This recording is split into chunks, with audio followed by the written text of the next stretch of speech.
Bienvenue sur Avant j'étais prof, le podcast des enseignants en reconversion.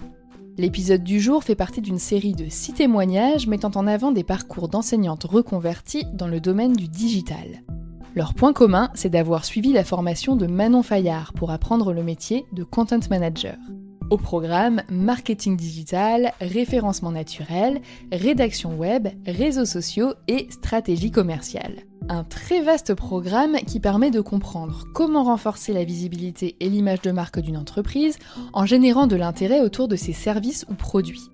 C'est donc un métier extrêmement varié qui se pratique généralement depuis chez soi et que l'on peut aussi bien exercer pour des clients que pour développer sa propre entreprise.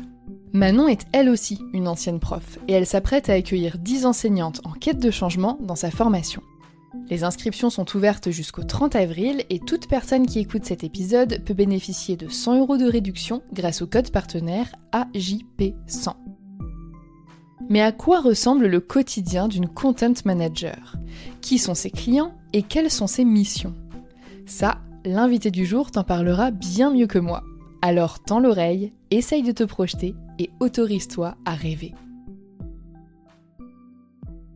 Je suis Cécile, j'ai 55 ans et j'ai été instite, puis prof des écoles, pendant 32 ans. Voilà, dont la moitié comme directrice d'école. Les 4 dernières années, j'étais directrice de maternelle. J'ai démissionné en 2023 et je suis depuis praticienne en massage bien-être, d'une part, et aussi fondatrice et donc gérante, entre guillemets, d'un centre de soins et d'accompagnement pour les femmes et les familles. Donc c'est un lieu pluridisciplinaire qui regroupe plusieurs professions autour des soins dédiés aux femmes et à l'accompagnement parental. Je pourrais en donner plus de détails, mais là n'est pas le sujet. Pourquoi j'ai eu envie de me former au métier de content manager, ou plutôt de me former en communication digitale ? L'envie est apparue avant même la formation de praticienne en massage. C'est-à-dire que j'avais déjà commencé ma formation de massage, mais je n'envisageais pas que ça puisse devenir un métier. Par contre, j'étais en train déjà de me dire que j'avais envie de sortir de l'éducation nationale, je ne savais pas encore comment. Et le métier de rédacteur web m'intéressait bien. Parce que j'aime écrire, parce que je suis curieuse de plusieurs sujets, parce que j'avais envie d'un peu évoluer dans mon maniement de l'ordinateur. Et donc, je me suis dit, tiens, je vais faire une formation de rédactrice web. Et en fait, le projet, bon, ça, ce sont les raisons initiales. Et puis, la pratique du massage prenant de plus en plus de place dans ma vie, j'ai réalisé que c'était ça que j'avais envie de faire. Et donc, mon rapport au métier de content manager a complètement évolué puisque je me suis formée pour communiquer autour de ma nouvelle activité, pour être capable d'être autonome dans la communication de ma nouvelle activité. Alors, l'avantage d'avoir été prof pour ce type de reconversion, c'est que on est un peu un couteau suisse, je dirais. C'est-à-dire qu'il me semble qu'en étant prof, même si on a malheureusement l'impression de ne savoir faire que ça, c'est déjà énorme.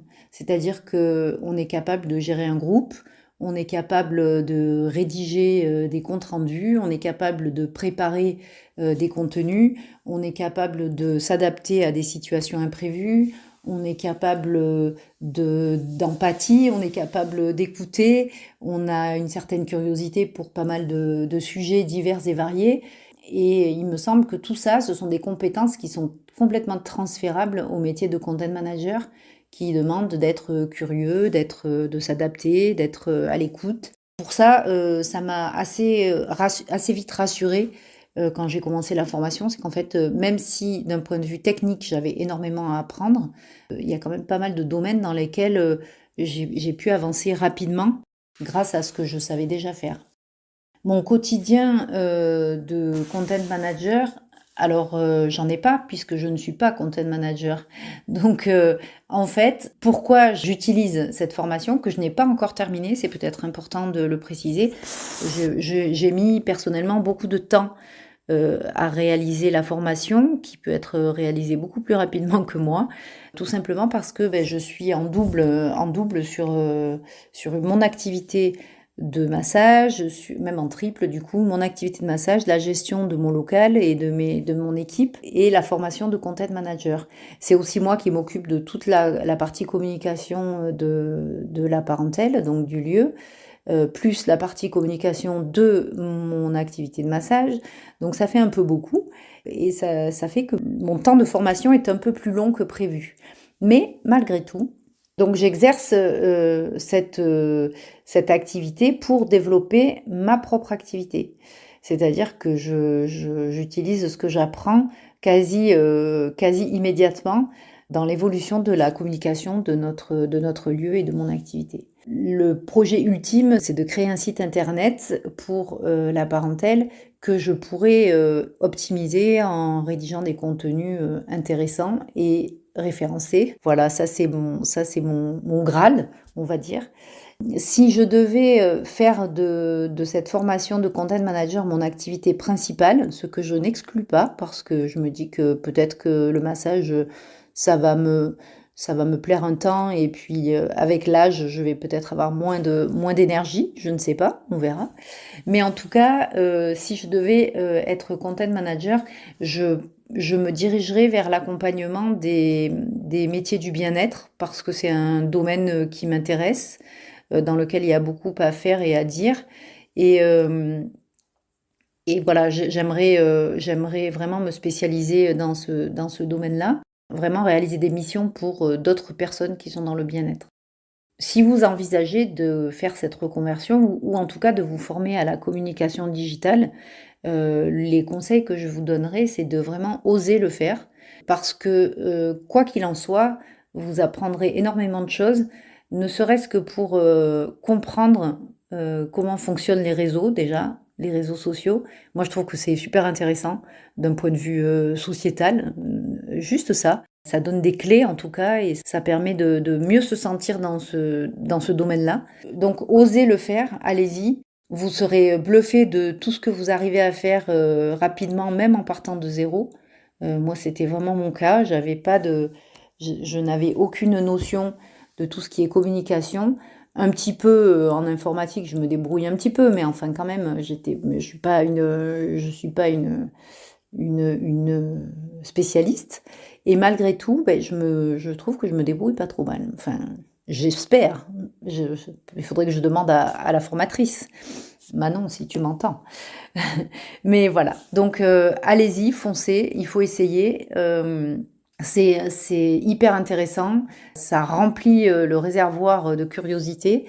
Et puis, c'est vraiment chouette, quoi. Voilà. Et si on peut parler plus précisément de la formation proposée par Manon, elle a l'extrême avantage d'être en cohorte de petits groupes, c'est-à-dire qu'on est, je crois, 6 maximum par année. Et donc, on a un accompagnement hyper individualisé de la part de Manon, avec des réponses quasi immédiates à toutes nos questions. On bénéficie aussi de la force du groupe puisque on se retrouve mensuellement pour des visios dans lesquelles on peut poser des questions qui servent aux unes et aux autres. Et vraiment, tout est fait aux petits oignons, on se sent vraiment coucouné et c'est très agréable et valorisant. Voilà, c'est une formation bienveillante, personnalisée et vraiment chouette. Voilà, donc allez-y, n'hésitez pas. Merci d'avoir écouté cet épisode jusqu'au bout. Pense à t'abonner au podcast pour ne pas rater les prochains et rends-toi dans la description pour avoir plus de détails sur la formation de Manon. N'oublie pas qu'il ne reste plus que 6 places sur 10 à l'heure où j'enregistre, que les inscriptions s'arrêtent au 30 avril et que tu peux bénéficier de 100 € de réduction grâce au code AJP100 dans le cadre de notre partenariat. Retrouve l'actualité du podcast sur Instagram et Facebook @avantj'étaisprof. Et si tu as besoin d'aide pour avancer dans ta reconversion, jette un œil à mon site internet avantj'étaisprof.com. Tu y trouveras la liste de tous les épisodes du podcast, des articles de blog, d'autres idées de formation et mes propositions d'accompagnement. À bientôt!